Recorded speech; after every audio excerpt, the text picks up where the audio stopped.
Hello everybody. Now next property is refractive index.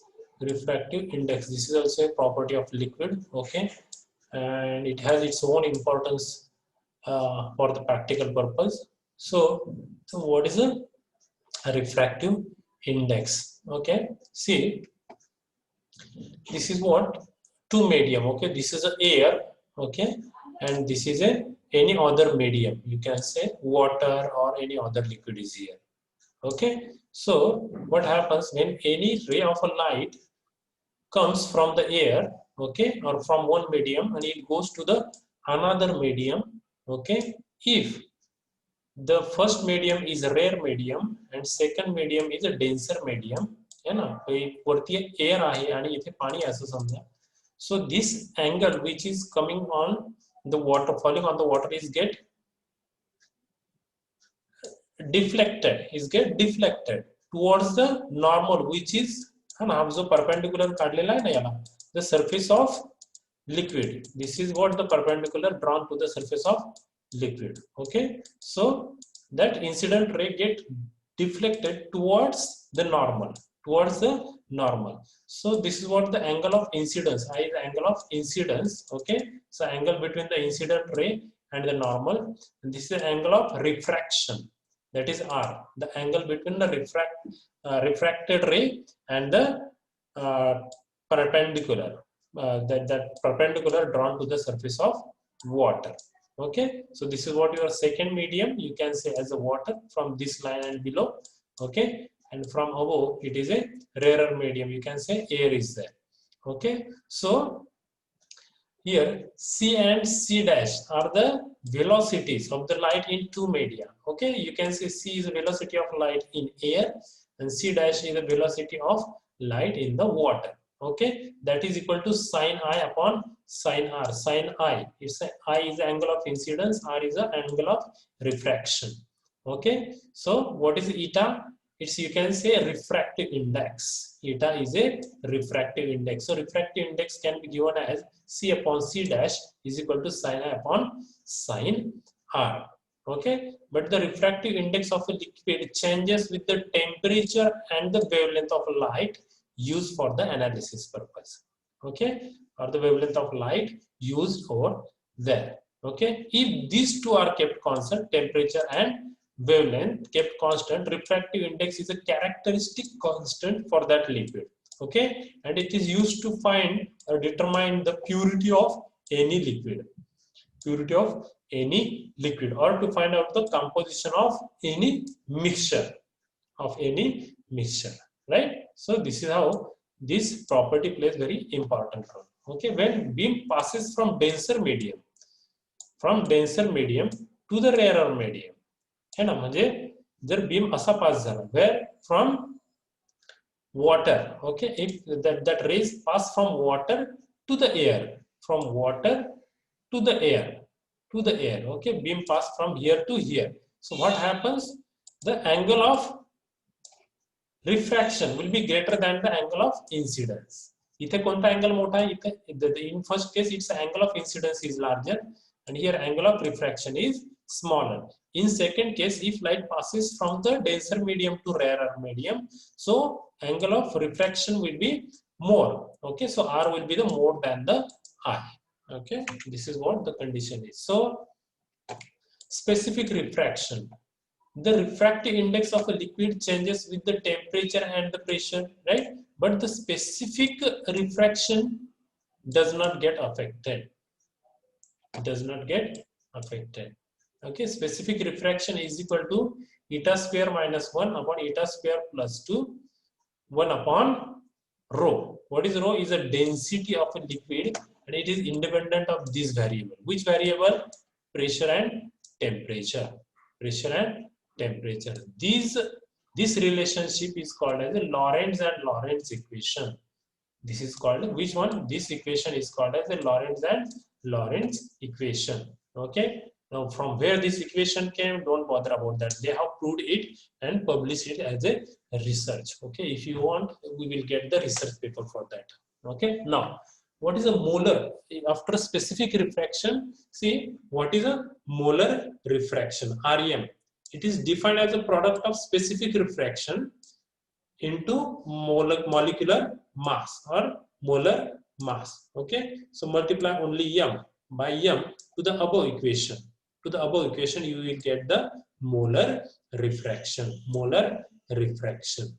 Okay, this is how we can find out the molar refraction. Molar refraction is additive property and constitutive property. Okay, therefore it is possible to calculate, theoretically the molar refraction values for any given compound if atomic and the group refraction values are known. Okay, त्या values ज्या आहे त्या आपल्याला माहिती पाहिजे that are reported in the literature. So we will get that values from over there. So we can use this. Okay, theoretically calculated values compared well with the experimentally observed value, and that can be used for the analysis purpose. Okay, so at any given temperature, knowledge of refractive index of any liquid enables us to calculate the values of specific refraction and molar refraction. म्हणजे आपल्याला refractive index ची जर information असेल, we can find out the specific refraction and molar refraction. Okay, but the densities of that liquid should be known to us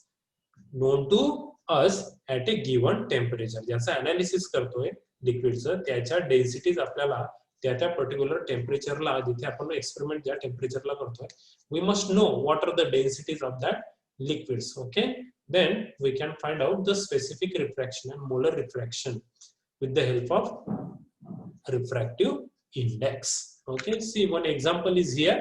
So what is that? Density of acetic acid at 293 Kelvin, 20 degree Celsius La 1.049 gram per cm cube आहे, and the molecular weight is 60.0. Okay, calculate the specific refraction and molar refraction. Specific refraction and molar refraction if the refractive index of acetic acid is 1.3698. See, we know the refractive index. Now we know the formula for specific refraction. See, we have formula here with us. See, specific refraction is equal to eta square minus 1 upon eta square plus 2 into 1 upon rho, and we know the density. We have the values of refractive index for acetic acid. Okay, so we got the RAS, that is specific refraction. Any specific refraction is multiplied by the molecular mass, so we will get the molar refraction. These are the values. So 0.215 is what your specific refraction, and 12.93 is a molar refraction. Okay, you have to just put the values of eta and rho in this formula which are given over here.